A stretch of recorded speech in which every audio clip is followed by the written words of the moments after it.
قربوهن حتى يطهرن فإذا تطهرن فأتوهن من حيث أمركم الله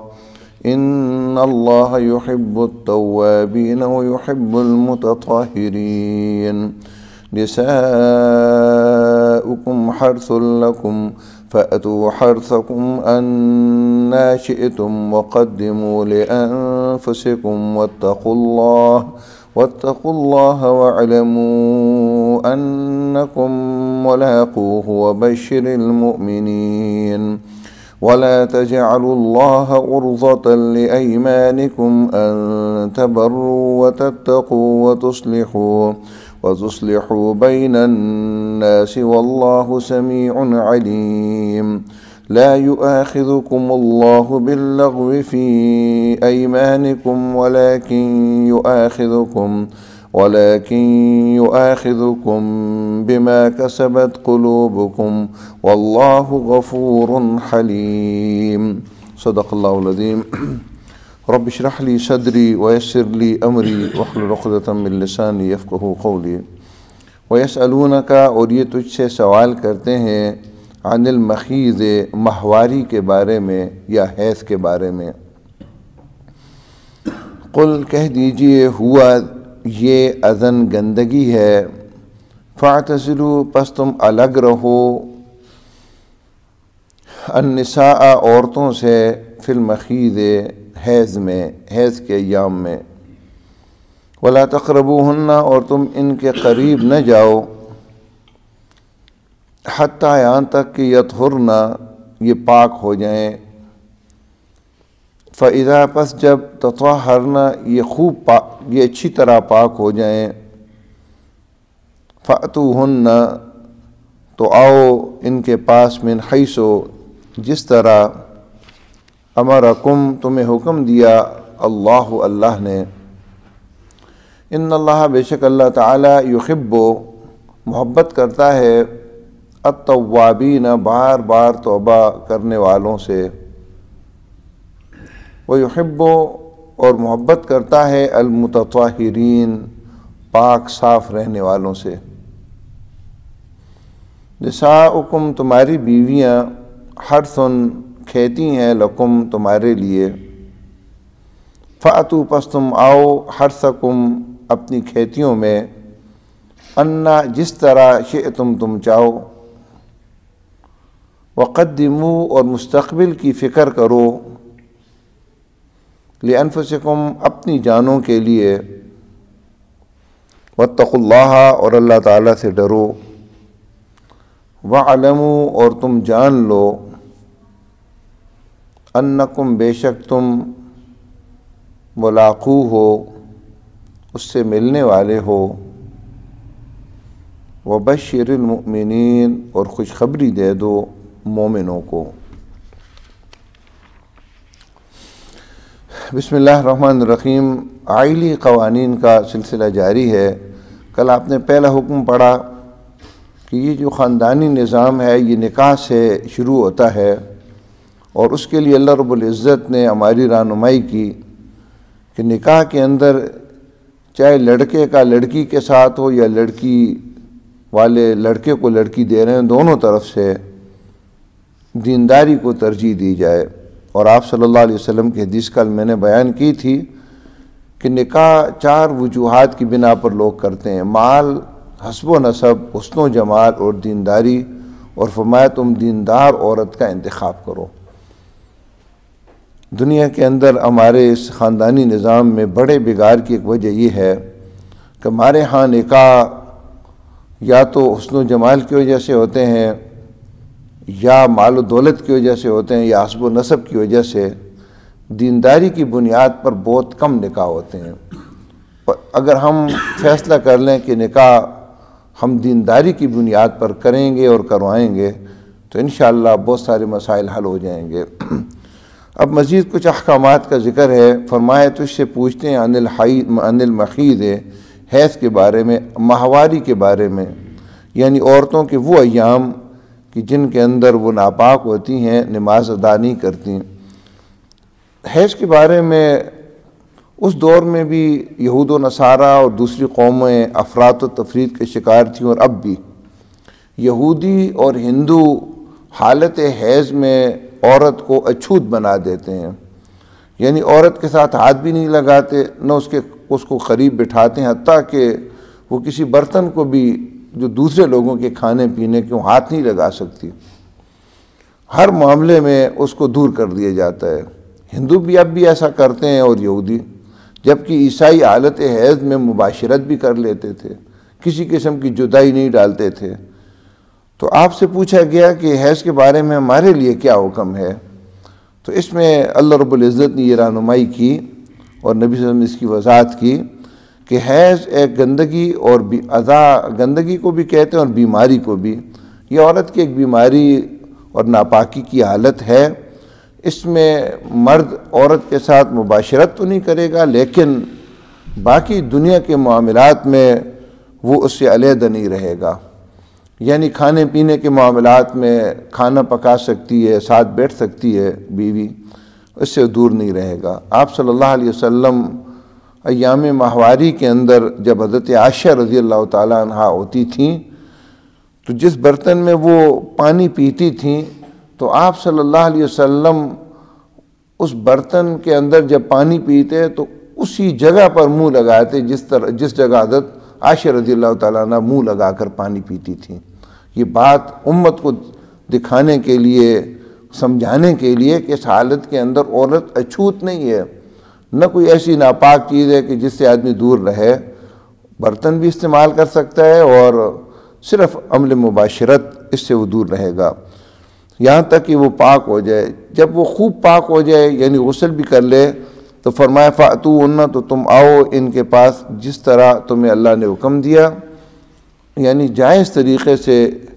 عمل مباشرت کرو۔ ان اللہ، بے شک اللہ تعالیٰ یحب التوابین، محبت کرتا ہے بار بار توبہ کرنے والوں سے۔ یہ بہت ہی خوبصورت جملہ ہے، اللہ تعالیٰ بار بار توبہ کرنے والوں سے محبت کرتا ہے۔ انسانوں کو اگر آپ دیکھیں نا، آپ کا اپنا اگر کوئی بیٹا ہے یا شاگرد ہے یا آپ کے ماتحت کام کرنے والا ہے، ایک دفعہ غلطی کرتے ہے معافی مانگتے ہے، دوسری طرف کرتا ہے معافی مانگتا ہے، 3-4 دفعہ جب غلطی کرتا ہے معافی مانگتا ہے تو آپ کو غصہ آ جاتا ہے، آپ اس کو ڈانٹتے ہیں کہ روزانہ تم یہ غلطی کرتے ہو۔ اللہ کا معاملہ بالکل اس کے الٹ ہے۔ جب ایک بندہ غلطی کر لے، کوتاہی اس سے ہو جائے، گھریلو معاملات میں تو ہوتی ہے، تو کیونکہ دیکھیں انسان کی زندگی کا ایک دائرہ تو وہ ہوتا ہے کہ جہاں لوگ دیکھ رہے ہوتے ہیں، تو بعض دفعہ ایک آدمی گناہ سے اس لیے بچتا ہے کہ لوگ دیکھ رہے ہیں، بعض دائرے میں ایسے ہوتے ہیں کہ وہاں قانون موجود ہوتا ہے، پولیس ہوتی ہے، کیمرے لگے ہوتے ہیں، وہاں اس وجہ سے آدمی بچتا ہے۔ لیکن گھر کی زندگی میں نہ تو پولیس ہوتی ہے، نہ کوئی کیمرے لگے ہیں، نہ کوئی دیکھ رہا ہے، بالکل اللہ کا خوف اور اللہ کے ساتھ تعلق ہی آدمی کو گناہوں سے بچاتا ہے۔ اس لیے فرمایا گناہ ہو جائیں تو جتنی دفعہ گناہ ہو جتنی دفعہ آدمی توبہ کرے گا اللہ تعالیٰ اس سے خوش ہوتا ہے۔ کتنا خوش ہوتا ہے، آپ صلی اللہ علیہ وسلم نے ایک حدیث کے اندر یہ مفہوم ہمیں سمجھایا ہے کہ اللہ تعالیٰ ایک بندے کی توبہ کرنے سے کتنا خوش ہوتا ہے۔ آپ صلی اللہ علیہ وسلم نے یہ بات ہمیں مثال کے ذریعے سے سمجھائی ہے۔ فرمایا کہ ایک آدمی اپنی اونٹنی پر ایک صحرا کے اندر سفر کر رہا ہے اور اس کی اونٹنی پر اس کے کھانے پینے کے اور دوسری ضروریات کا سامان موجود ہے، اکیلا سفر کر رہا ہے۔ صحرا کے اندر اس کو ایک سایہ دار درخت نظر آ جاتا ہے، تھکا ہوا مسافر ہے، تھوڑی دیر کے لیے اس درخت کے نیچے وہ لیٹ جاتا ہے اور آنکھ لگ جاتی ہے۔ جب آنکھ کھلتی ہے تو دیکھتا ہے اس کی اونٹنی اس کے سامان کے ساتھ کہیں غائب ہے، موجود نہیں ہے۔ وہ تو بڑا پریشان ہو جاتا ہے کہ صحرا میں اس طرح بغیر سواری اور ساز و سامان کے صاف موت نظر آتی ہے آدمی کو۔ وہ آدمی اپنی اونٹنی کو تلاش کرتا ہے، بہت تلاش کرتا ہے، لیکن کہیں بھی اس کو اس کی اونٹنی نظر نہیں آتی، اور پھر زندگی سے مایوس ہو کر اب کہاں جائے، نہ راستہ معلوم ہے اور صحرا سے تو نکلنا بھی ممکن نہیں، زندگی سے مایوس ہو کر اسی درخت کے نیچے موت کے انتظار میں اب لیٹ جاتا ہے کہ اب بھوکی پیاسی موت ہے، آنکھیں بند کر لیتا ہے، کھولتا ہے تو اچانک اپنے قریب اس کی اونٹنی پورے ساز و سامان کے ساتھ موجود ہوتی ہے۔ یہ آدمی خوشی سے اٹھتا ہے، لیکن جب آدمی بہت زیادہ خوش ہونا تو اپنے وجود پر کنٹرول نہیں رہتا، زبان پر کنٹرول نہیں رہتا، آدمی کہتا کچھ ہے اور نکل کچھ جاتا ہے۔ تو آپ نے وہ کیفیت بیان کی، وہ اٹھتا ہے، اپنی اونٹنی کی مہار پکڑتا ہے اور کہتا ہے اے اللہ تو میرا بندہ ہے اور میں تیرا رب ہوں، یعنی بجائے اس کے وہ کہے کہ اے اللہ تو میرا رب ہے اور میں تیرا بندہ ہوں، اللہ سے کہتے ہیں اللہ تو میرا بندہ ہے اور میں تیرا رب ہوں۔ یہ اس خوشی کی انتہا آپ نے بتائی۔ فرمایا کہ اس بندے کو اپنی اونٹنی کے ساز و سامان کے ساتھ ملنے پر جو خوشی ہوئی، اللہ رب العزت کو اس سے زیادہ خوشی ہوتی ہے جب کوئی گناہگار بندہ اپنے گناہ کا اعتراف کرتا ہے، توبہ کرتا ہے، اللہ کی طرف آتا ہے، تو اللہ کو اس سے زیادہ خوشی حاصل ہوتی ہے۔ اللہ تو پسند کرتا ہے، محبت کرتا ہے توبہ کرنے والوں سے۔ ایک عمل، ایک گناہ ایک ہی دن میں 100 دفعہ ایک آدمی سے ہوا۔ مثلا میں ایک مثال دیتا ہوں، ایک نوجوان نے توبہ کی کہ میں آنکھ کی بدکاری نہیں کروں گا۔ اب اس دور کے اندر آنکھ کی حفاظت تو ایک بڑا مسئلہ ہے، موبائل اس کے پاس ہے، پھر اسے بدکاری ہوتی ہے، پھر توبہ کرتا ہے، لیکن توبہ کرتے ہوئے پکا عزم ہوتا ہے آئندہ میں نہیں کروں گا۔ اس کے بعد پھر موبائل کھولتا ہے، پھر وہی کام ہو جاتا ہے۔ ایک دن میں 100 دفعہ سے یہ برا کام ہوتا ہے اور 100 دفعہ سچے دل سے وہ توبہ کرتا ہے۔ اللہ تعالیٰ کی یہ بات پسند ہے۔ ایک حدیث میں تو یہ آتا ہے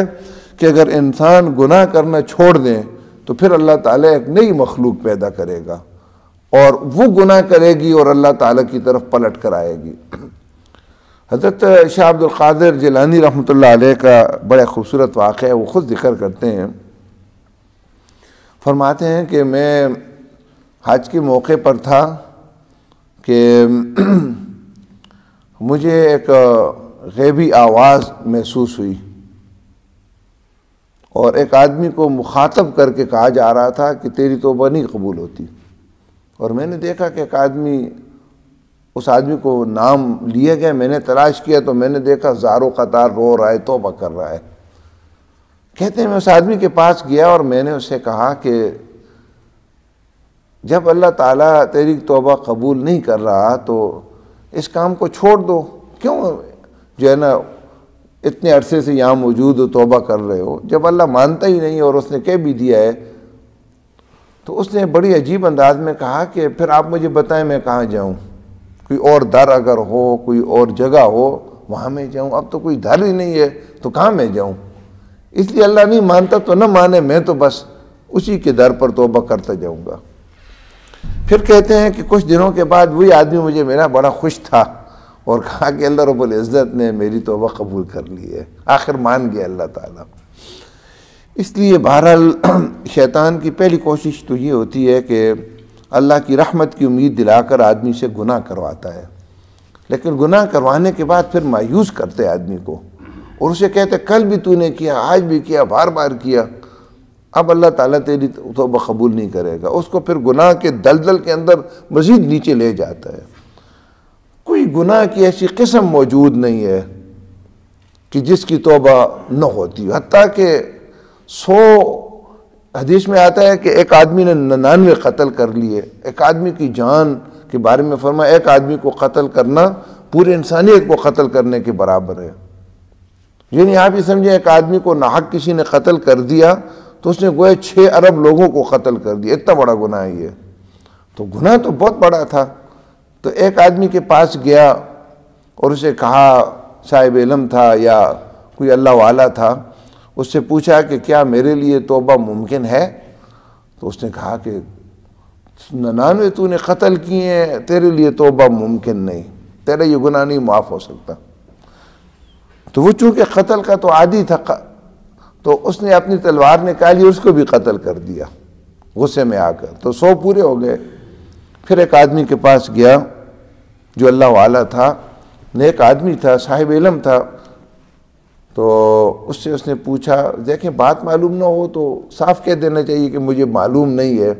تو پہلے نے اپنے علم کے مطابق غلط مطلب بتا دیا تھا۔ تو بہرحال دوسرے سے جب پوچھا تو اس نے کہا کیوں نہیں، اللہ تعالیٰ تو بڑا غفور الرحیم ہے، اللہ تعالیٰ تیری توبہ قبول کرے گا۔ لیکن ایک بات ذہن میں رہے، توبہ کرنے سے گزشتہ گناہ معاف ہو جاتے ہیں، لیکن اس گناہ کی عادت نہیں جاتی۔ مثلا ایک آدمی 20 سال تک نظروں کی بدکاری کرتا رہا، یہ گناہ اس نے کیا، توبہ سچی کرے گا یہ گناہ معاف ہو جائے گا، لیکن اس کی عادت نہیں جائے گی۔ عادت جانے کے لیے طریقہ یہ ہے کہ پھر آدمی کو نیک عمل کرنا پڑتا ہے، اس ماحول سے ہٹنا پڑتا ہے جہاں اس کا گناہ ہوتا ہے۔ تو اس نیک آدمی نے اسے کہا کہ توبہ تو اللہ تیری قبول کرے گا، لیکن تم یہاں سے اب نکل جاؤ۔ ایک بستی کا نام بتایا اور کہا وہاں نیک لوگ رہتے ہیں، وہاں جا کر تم زندگی گزارو۔ یہ اس کی تربیت تھی تاکہ دوبارہ قتل کی طرف آمادہ کرنے والی چیزیں جب آئیں گی تو پھر یہ قتل کرے گا۔ عادت تو اس کی اب موجود ہے، اس کے لیے تو اس کی تربیت کی اب ضرورت ہے، اور تربیت تو نیک لوگوں کے اندر ہوتی ہے۔ تو وہ آدمی عازم سفر ہوا اور راستے پر چل پڑا، اور درمیان میں بھی پہنچا تھا کہ اس کی موت کا وقت آ گیا۔ اور جب موت کا وقت آیا تو موت کا وقت جب آتا ہے نا تو ملک الموت کے ساتھ جنت کے فرشتے بھی ہوتے ہیں، جہنم کے فرشتے بھی ہوتے ہیں۔ 9 جنت کے ہوتے ہیں، 9 جہنم کے ہوتے ہیں۔ دونوں کے پاس، جنت والوں کے پاس ریشمی جنت کا لباس ہوتا ہے، کپڑا ہوتا ہے، جس کے اندر نیک آدمی کی روح لپیٹ کر آسمانوں پر وہ لے جاتے ہیں اللہ کے پاس۔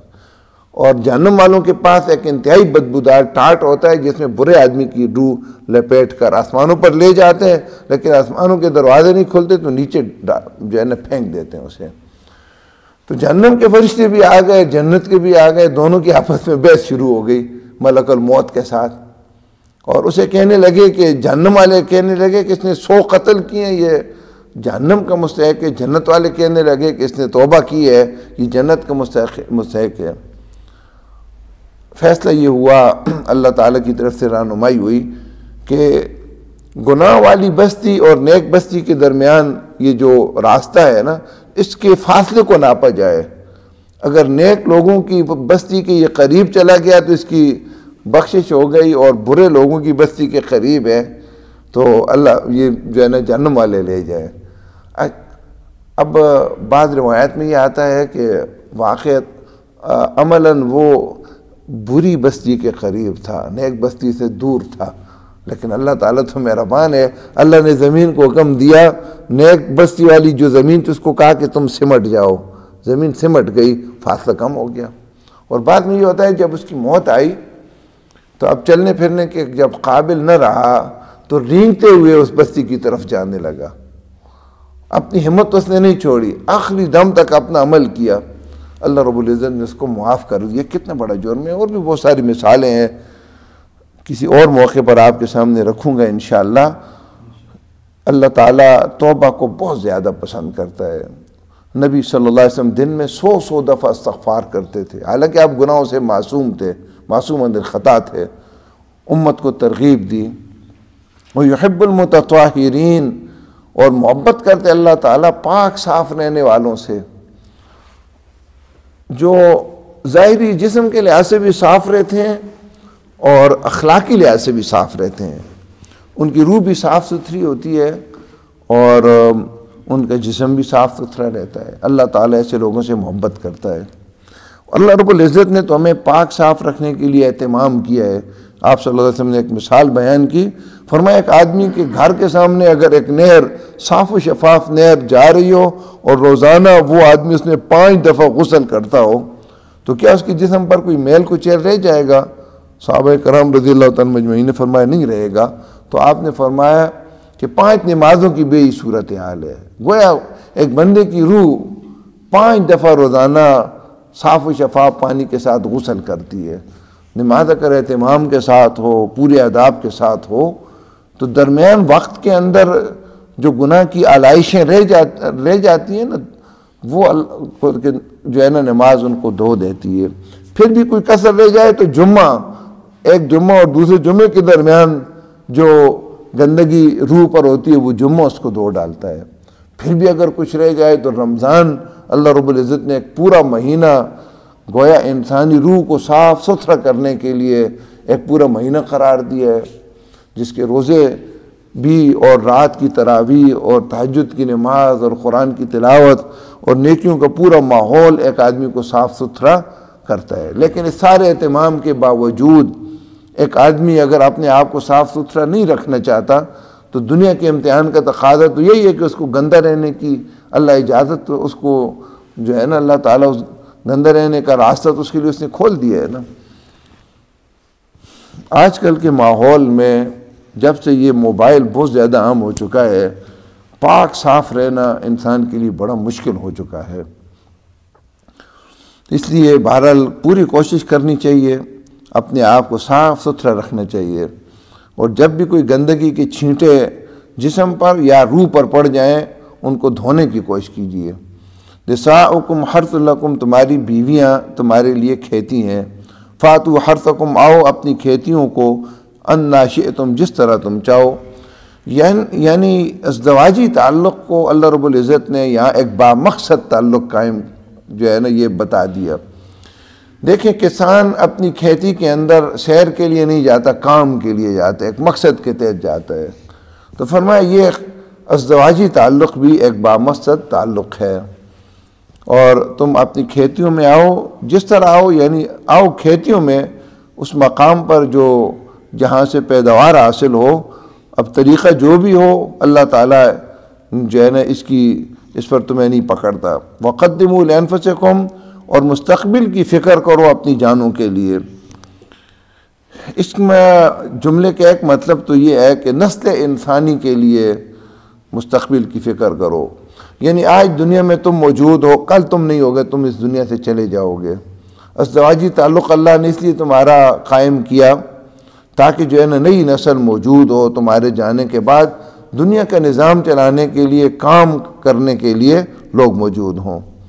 اور اس کا ایک اور مطلب بھی ہے، اور یہ دونوں مطلب مراد ہیں، کہ تم اپنے مستقبل کی فکر کرو، یعنی اللہ تعالیٰ اس ازدواجی تعلق کی بنیاد پر جو تمہیں اولاد دے اس کی تم فکر کرو، اور ان کی اخلاق کی، ان کی دینداری کی، ان کی تربیت کی تم فکر کرو۔ کہیں ایسا نہ ہو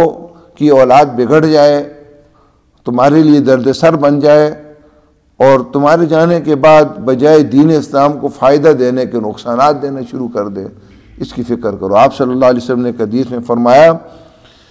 کہ ایک والد اپنی اولاد کو سب سے بہترین جو تحفہ دیتا ہے وہ اس کی اچھی تربیت ہے، اور اچھی تربیت سے مراد ہے دین اسلام کے مطابق تربیت کرنا، ان کو دین کے آداب سکھانا، دین کے مطابق زندگی گزارنا، ان کے دلوں کے اندر آخرت کی فکر پیدا کرنا۔ ایک ماں کو بھی چاہیے کہ بچے اگر شرارت کریں تو یہ انہیں نہ کہے کہ تمہارا والد آئے گا اور میں تم بتاؤں گی، اور پھر والد سے ڈر کر وہ کام چھوڑے۔ والدہ کا کام یہ ہے کہ اپنے بچوں سے شرارت کرے تو کہے کہ اللہ تعالیٰ تم سے ناراض ہوگا، اللہ تعالیٰ کا خوف ان کے دلوں میں پیدا کیا جائے، آخرت کی فکر پیدا کی جائے، نہ کہ افراد کا خوف پیدا کیا جائے۔ اچھی تربیت والد کی بھی ذمہ داری ہے، اور والد سے بڑھ کر ماں کی ذمہ داری ہے۔ شاہ ولی اللہ رحمۃ اللہ علیہ کی ماں حافظہ قرآن تھیں، ان کے بارے میں آتا ہے کہ جب مکتب میں، مدرسے میں ان کو پڑھانے کے لیے جب لے گئے تو استاد آیت کا پہلا لفظ پڑھتا تھا اور پوری آیت شاہ ولی اللہ آگے سے زبانی پڑھ لیتے تھے۔ بڑے حیران ہوئے۔ آج اگر ہم ترجمہ پڑھ رہے ہیں نا تو یہ شاہ ولی اللہ رحمۃ اللہ علیہ کی وجہ سے پڑھ رہے ہیں۔ بر صغیر میں پہلا غیر عربی زبان میں فارسی میں ترجمہ انہوں نے کیا۔ اس وقت کے علماء نے ان کے خلاف بڑی باتیں کی کہ قرآن اور اس کا ترجمہ، لیکن وہ ڈٹے رہے اور قرآن کا ترجمہ کر کے لاکھوں انسانوں کو جہنم سے انہوں نے بچا دیا۔ تو شاہ ولی اللہ رحمۃ اللہ علیہ جب کوئی آیت وہ پڑھتے آگے سے پوری پڑھ لیتے تو بڑے حیران ہوئے استاد، اور اس نے کہا کہ اس کی ماں سے پوچھو کہ کیا معاملہ ہے، بچے کو تو قرآن آتا ہے سارا، حالانکہ کہیں بھی پہلے نہیں پڑھا تھا۔ تو ماں نے کہا کہ جب بھی میں نے اس کو دودھ پلایا اس وقت میں قرآن کی تلاوت کر رہی ہوتی تھی، اب اس کے دل پر قرآن کے اثرات ایسے نقش ہوئے، اور اللہ نے کیسی جو ہے نا اس کی جو ہے نا اتنا اس سے کام لیا۔ اگر مائیں گانے سن رہی ہوں، ٹی وی دیکھ رہی ہوں اور بچوں کو دودھ پلائے تو پھر ایسے بچے تو لازماً ان کے اخلاق بگڑیں گے۔ بلکہ آج تو جدید جو تحقیق جو ہے نا آئی ہے وہ یہ ہے کہ بچہ جب اس دنیا میں نہیں ہوتا، 3 پردوں کے اندر بطن مادر میں اندھیروں میں ابھی بند رہا ہوتا ہے، اس وقت بھی ماں کی جو حرکات اور سوچ ہوتی ہے اس بچے کی نفسیات پر اثر انداز ہوتی ہے۔ ماں اگر تلاوت کر رہی ہے، اللہ کے ساتھ ذکر کر رہی ہے، وہ بھی اس پر اچھے اثرات پڑتے ہیں، اور ماں اگر جگڑ رہی ہے، گھر کے اندر ایک لڑائی کا ماحول ہے، یا ماں گناہ کر رہی ہے، گانے سن رہی ہے، اس کے بھی برے اثرات بچے پر پڑتے ہیں۔ اس لیے ڈاکٹر کہتے ہیں اس حالت کے اندر گھر کو لڑائی جھگڑے سے، ٹینشن سے دور رکھا جائے، وگرنہ آنے والی نسل وہ ڈپریشن اور ٹینشن کے شکار ہوگی اور بیماریاں اپنے ساتھ لے کر آئے گی۔ اس لیے تربیت بچے کی پہلے دن سے ہی شروع ہو جاتی، جب اس کا وجود بننا شروع ہوتا ہے۔ تو فرمایا وَقَدِّمُوا لِأَنفُسِكُمْ،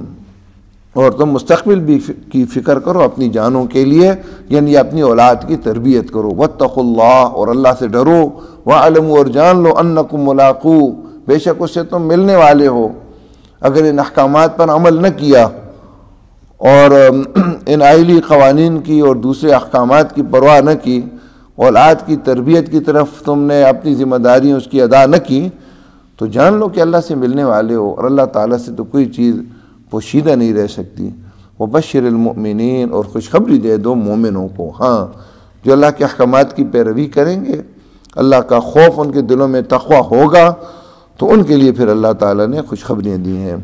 وَيَسْأَلُونَكَ، اور یہ تجھ سے پوچھتے ہیں، عن المخیض، حیض کے بارے میں، قل کہو ہوا اذن، یہ ناپاکی ہے، فاعتزلوا، پس تم الگ رہو، النساء، عورتوں سے، یعنی مباشرت نہ کرو، فی المخیض، حیض میں، یعنی حیض کے دنوں میں، ولا تقربوهن، اور تم ان کے قریب نہ ہو، اس سے بھی مراد ہے مباشرت کے لیے، حتیٰ، یہاں تک کہ یطہرن، یہ پاک ہو جائیں، یعنی ان کی ناپاکی بیماری کی حالت ختم ہو جائے۔ فَإِذَا، پس جب تطہرن، یہ اچھی طرح پاک ہو جائیں، یعنی اس کے بعد غسل بھی کر لیں، فَأْتُوهُنَّ، تو تم آؤ ان کے پاس، من حیث، جس طرح امرکم اللہ، اللہ نے تمہیں حکم دیا، ان اللہ، بے شک اللہ تعالیٰ، یحب، محبت کرتا ہے، التوابین، بار بار توبہ کرنے والوں سے، ویحب المتطہرین، اور محبت کرتا ہے خوب پاک صاف رہنے والوں سے۔ نساؤکم، تمہاری بیویاں، حرث، شئتم، تم چاہو، وقدموا، اور مستقبل کی فکر کرو، لانفسکم، اپنی جانوں کے لیے، واتقوا اللہ، اور اللہ سے ڈرو، واعلموا، اور جان لو، انکم ملاقوہ، بے شک تم اس سے ملنے والے ہو، وبشر المؤمنین، اور خوشخبری دے دو مومنوں کو۔ آمین۔ الحمدللہ رب العالمین، والعاقبۃ للمتقین، والصلاۃ والسلام علی رسول الکریم۔ ربنا آتنا فی الدنیا حسنۃ وفی الآخرۃ حسنۃ وقنا عذاب النار۔ ربنا ظلمنا انفسنا وان لم تغفر لنا وترحمنا لنكونن من الخاسرین۔ ربنا هب لنا من ازواجنا وذرياتنا قرة اعین واجعلنا للمتقین اماما۔ اللهم ارنا الحق حقا وارزقنا اتباعه، وارنا الباطل باطلا وارزقنا اجتنابه۔ اللهم ثبتنا على الإسلام، اللهم نور قلوبنا بنور الإيمان، اللهم زين أخلاقنا بنور القرآن، وصلى الله تعالى على خير خلقه محمد وآله وصحبه أجمعين برحمته۔